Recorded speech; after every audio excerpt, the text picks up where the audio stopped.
Hello guys, welcome back to T-Virus Outbreaks, Chapter 2. Uh, Chapter 2 starts off like this. After throwing the virus to Aiden and being dragged off, I found myself chained up in a stone room by myself.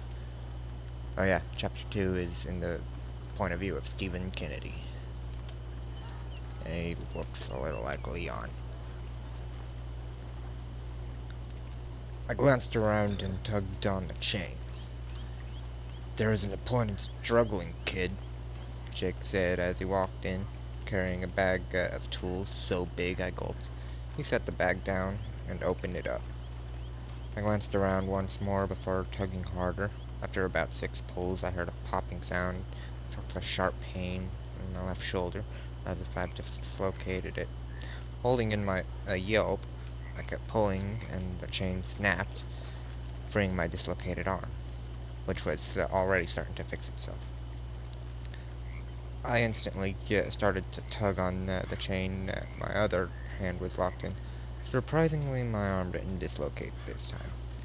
As soon as I got free, Jake turned around and looked at me holding a scissor chainsaw. Dang, son, you're strong. And that regeneration sure is fast, he said, turning the chainsaw on this and smirking evilly. He lunged at me, jabbing the chainsaw at me, and I rolled out of the way, making him stab the wall to get the chainsaw stuck. He laughed a bit and pulled it out, breaking the wall, then swung the chainsaw at me once again. I backstepped and the chainsaw nipped my left arm. Wincing, I rolled it to his bag and pulled out a normal chainsaw before he could react. He started laughing and set his chainsaw scissors down.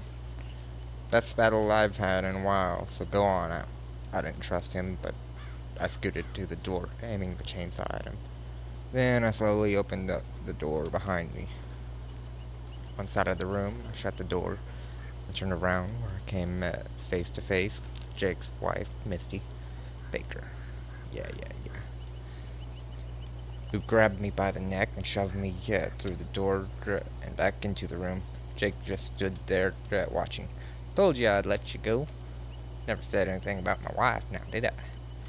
Have fun, son, because I don't feel like witnessing your death unless I cause it, he said, taking his bags and chainsaws with him. Sighing, I rolled to my side, then jumped to my feet. Oh my gosh, it's a ninja, Misty said sarcastically. Nope, just a specially trained U.S. agent, I replied as I urged my mutations to happen. She hissed at my reply, but before she could say anything, I mutated fully, pulling an axe out of nowhere and readied it. Code Sigma Z-Virus. Oh wait. Code Sigma Z-Virus, she exclaimed. All of a sudden, a pine cone flies into the room, hitting Misty upside the head and knocking her out instantly. Get pine cone, bitch! A familiar voice that was heard out of the room. I peeked out, only to see one of my best friends, Colin, and a stranger before returning to my human state. I chuckled as I realized that it was a stranger who threw the pine cone. Thanks for the rescue? I sounded confused. Welcome, where's Mueller? Colin asked. In the kitchen last I saw, came the reply. He nodded, and we headed to the kitchen only to find out that Aiden had left to look for me. Guess friendship is too much in his bones, I say, with a chuckle. The person who threw the pine cone had left us, though he had something important to do. As though he had something important to do. Shaking my head, I started to look for him once again. As I looked, I found my combat knife stuck in the kitchen floor, surrounded by dust and some mold. Ew, wonder if this mold is the reason that the G-Virus had resurrected itself. Oh well, I'll ponder about that with the boss when we get this mission complete, I mutter, pulling the knife out of the ground. I start to walk through the hole in the wall that Aiden had thrown Lucas through.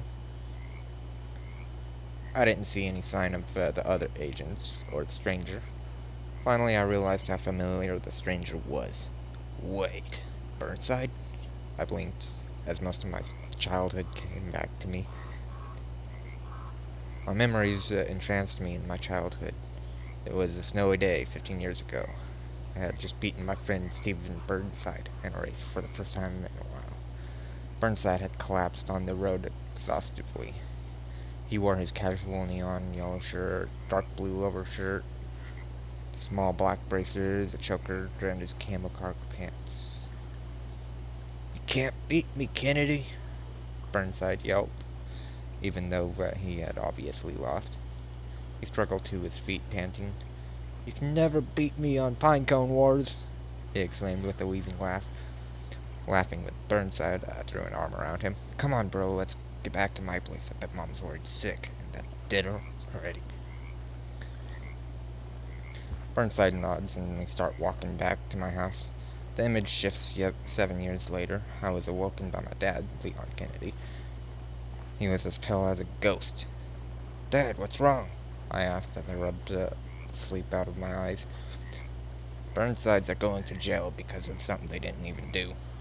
Your friend was killing more of those things, and the police thought that both him and his dad had gone genocidal. I'm going to go get them out. I want you to go to my base, and they show you how, and they should know what to do. I've informed them of it," Dad replied, grabbing his equipment and walking towards the door. "Dad, wait! Tell Stephen Burnside to promise me that he'll never forget about me," I yelled, only to get a nod in response before he had left. I crawled out of my bed and started getting dressed, wearing an attire similar to my dad's during the second apocalypse. I had a black t-shirt, black cargo pants, brown gun straps, black Nike shoes, and some leather biker gloves, as well as a leather jacket, which had white accents going around down each arm.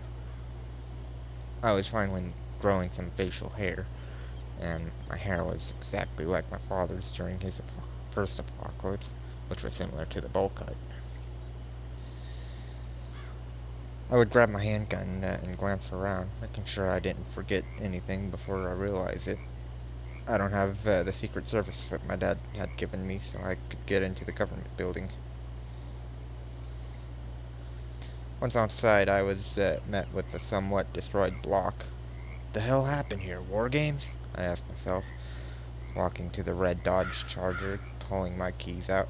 Unlock the driver's door, open it, and climb in, shutting the door. I start the car up and pull out of the driveway and start driving towards the White House. After a long drive, I go out and start jogging towards the building, where I'm instantly greeted by a guard. "Hey there, Leon Jr., go right in. The boss is expecting you, kiddo," they said, allowing me to jog past them.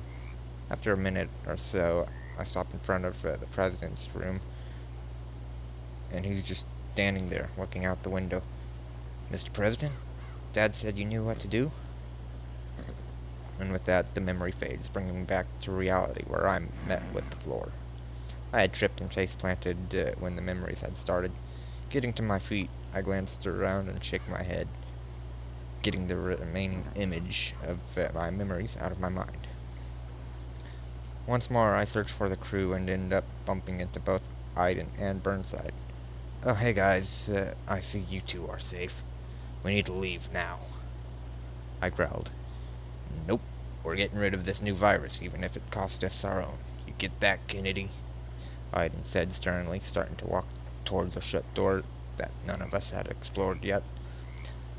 Iden urges his mutation and breaks down the door before returning to his normal state. Laughing a bit, I would walk ahead of Iden and Burnside, finding myself looking down a dark stairway. "Oh, okay again. Okay, then this is not my lucky day at all," I scowled. Looking down the stairs, I felt my stomach drop, reminding me personally of a roller coaster. Uh, came at...